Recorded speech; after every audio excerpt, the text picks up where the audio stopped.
you standing up to collect your question card if you want, if you're ready. Can't hear? Okay. So if you guys are ready, if you have your questions, you can just pass them. Can you guys pass around the room and pick up all the cards? If you need more cards, please also let them know so they can handle. In the meantime, we would like to welcome one refugee who came to the U.S. I guess over 3 months ago, and he came through the Lutheran services. So I'm gonna let Mr. Kenneth present him. He's gonna come and give us a brief story about his experience here in the U.S. Thank you. I'm going to go ahead and invite Ann to come on up and help with the introductions.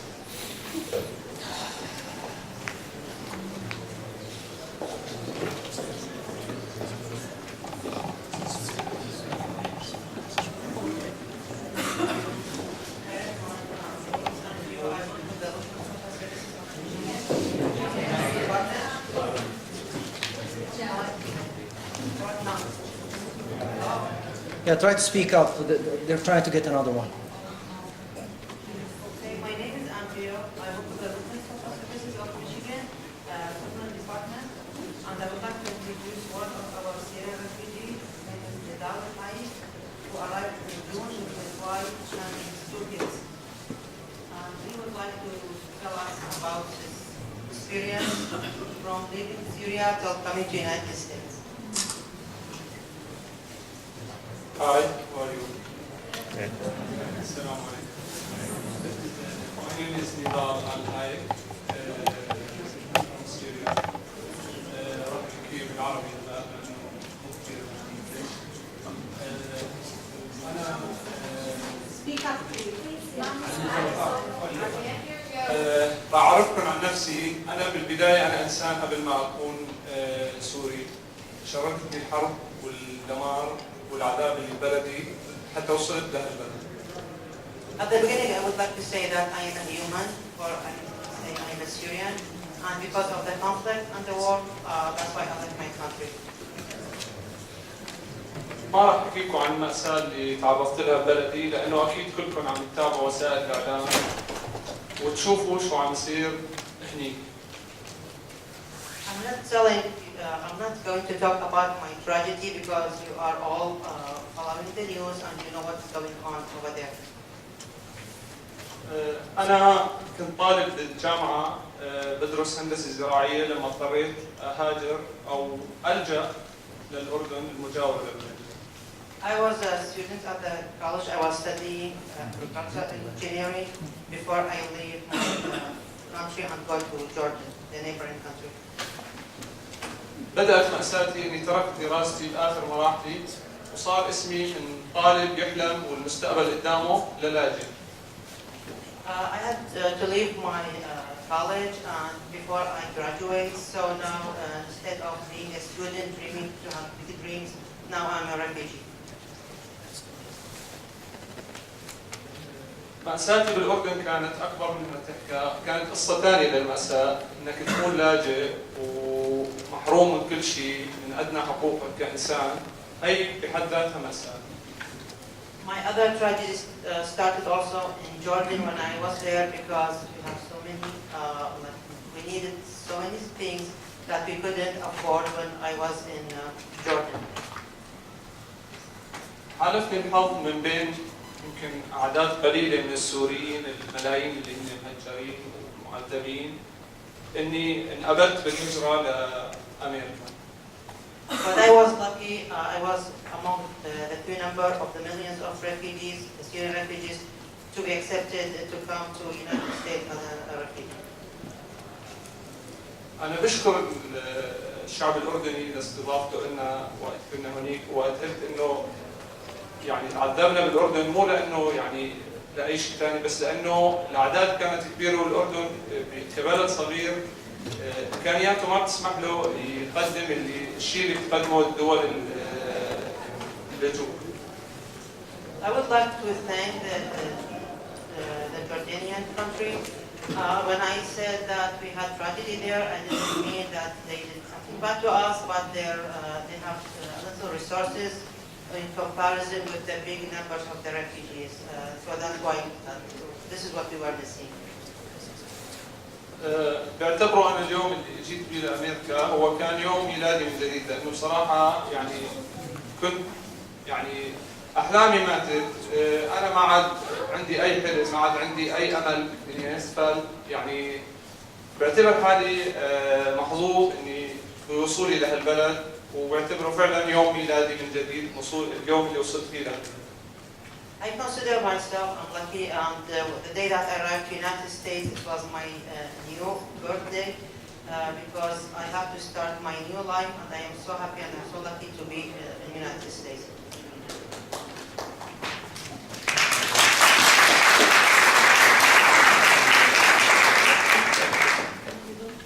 طبعا كان من اول المستقبلين انه يساعد وصولنا المنظمات اخص بالذكر لوثنا من البدايه. One of the organizations that welcomed us the first day that we came to the Local Social Services.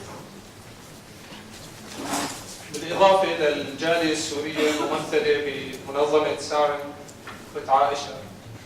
In addition to the Syrian community organization represented by SAR, Ms. Aisha was there. هن كانوا من اكبر الداعمين لنا الي ولكثير من العائلات اللي اجت ريفيجي هون بامريكا. And they supported me and supported other families who came to the United States. They helped us a lot.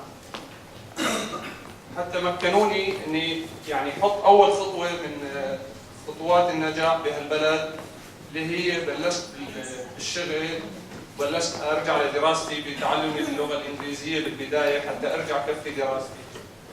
They helped me, they put my feet into the first step of success by finding a job for me, and also they helped me to start going back to college, starting learning English so I can go back to college.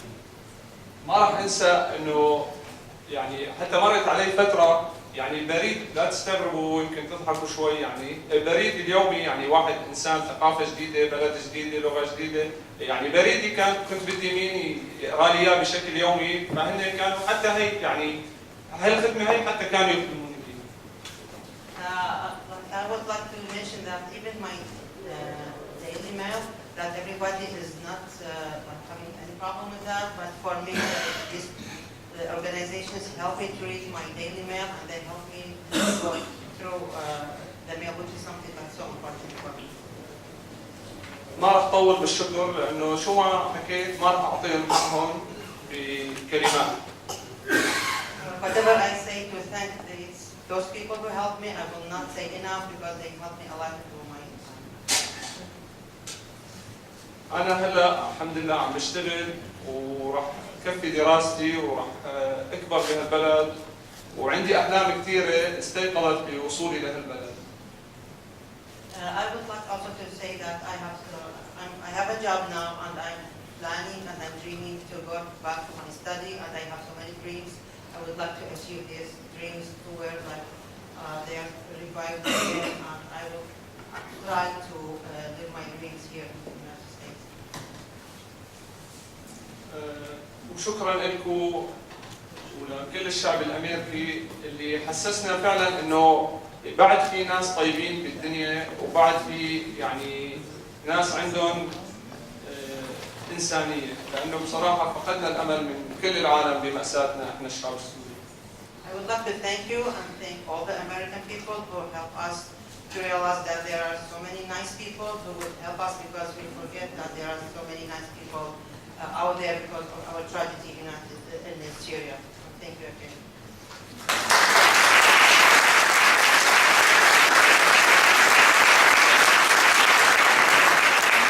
Thank you everybody.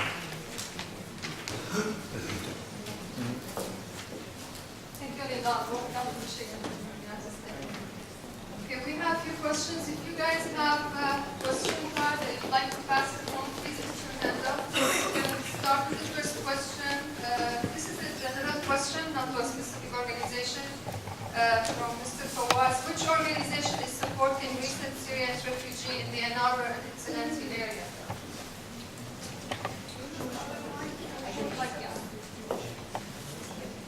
So Jewish Family Services is welcoming the refugees in the Ann Arbor area. And they've had quite a few arrivals, as I mentioned, in the Ann Arbor Ypres Landing area. It's 37. And I just spoke with someone there this week, and they said that they're constantly getting new arrivals into the area as well. The next question is for the Catholic charities. What is the role of the Catholic charities, and who is the decision maker on this issue?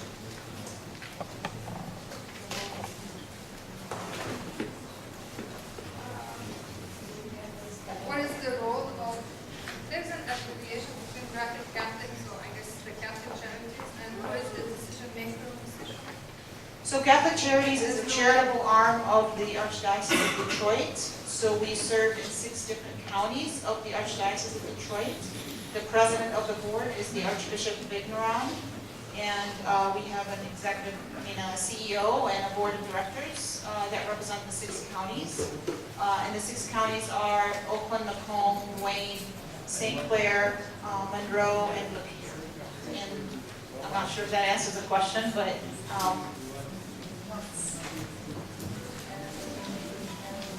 Okay, we have kind of 2 opposite questions here, so we're going to go through them. The first one from Mr. Nick, he says, knowing that the DHS and the FBI cannot vet incoming refugees, who is going to vet them?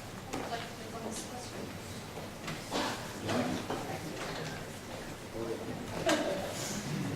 So the security screening process for refugees is the most rigorous security screening process in the world, and refugees are the most vetted of any visitor to the United States. Department of Homeland Security is a part of that, FBI is a part of that, and it is an extremely in-depth process, which, as Geralda mentioned before, takes a minimum of 2 years, often can take much longer than that. There is a great piece that actually USCRI did on refugees.org, and it's on the security screening process. And if you just go to that website and put in security screening, it will show you the extremely in-depth 14-step security process that refugees go through. And so I encourage you to look at that.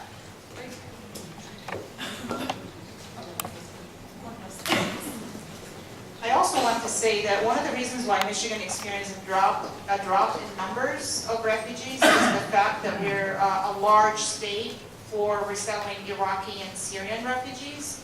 And just so you all know, Iraqi, Syrians, and Somalis receive even a higher level of security clearance than any other refugee. So just to clarify that. Okay, we have a question from Ms. Paula Marie. How can we advocate for the government to receive more refugees? And the question is addressed to any of you guys who would like to take it on.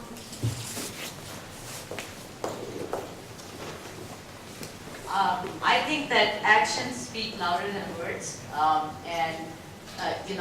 in this case, because I started talking about what a lot of the community organizations are doing that are not resettlement agencies, and you could definitely help support our cause. And the most important thing is highlighting the value that refugees bring to this country, and also, really, I think educating others about this, the security process as well, because I think that is a huge issue right now. Whenever we have conversations about, what's happened recently in our state as well, the first question that comes up from the opposition is that, how is our security ensured? So if we talk about these 14 steps, if all of us can go home and look at this video and educate others, maybe post it on our Facebook and whatever other social media we use, that is a great way to spread the message on the level of the people. Because if we don't do that first, we're not going to have the foundation to talk to them. Of course, you can go to access to the program called Take on Hate. It's a campaign that basically, initially started because of the injustices that have happened even in our country. Now we are also obviously have a voice for what's happening with the refugee community. They always provide tools on how you can contact your legislators and who you can write a letter to. So I would encourage everyone to go to takeonhate.org or go to the Access site and look for Take on Hate. Thank you. Also, I would like to encourage everybody to go to the White House website and sign a petition to bring more Syrians. You can also write to your congressman, to your governor, to bring more Syrians. These actions can always bring change. Also, you can reach out to big agencies and organizations around the world like Abbas to also sign a petition. You can reach millions in order to just bring 100 families from Syrians and change their lives. I would also just encourage to reach out to your state representatives as well. There are some really important bills right now on the state floor, and so I know oftentimes we focus on the national, reaching out to our national senators and representatives, but please reach out to your state representatives and let them know if this is something that you're passionate about, because there are some really important bills that are on the state floor right now. Just one last comment on that.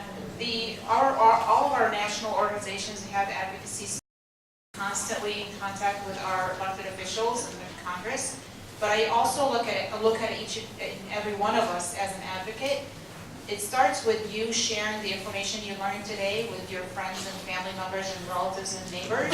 And all of us can recruit at least one other advocate, and the more advocates we have, the more voice we have, and the more these politicians will hear and respond.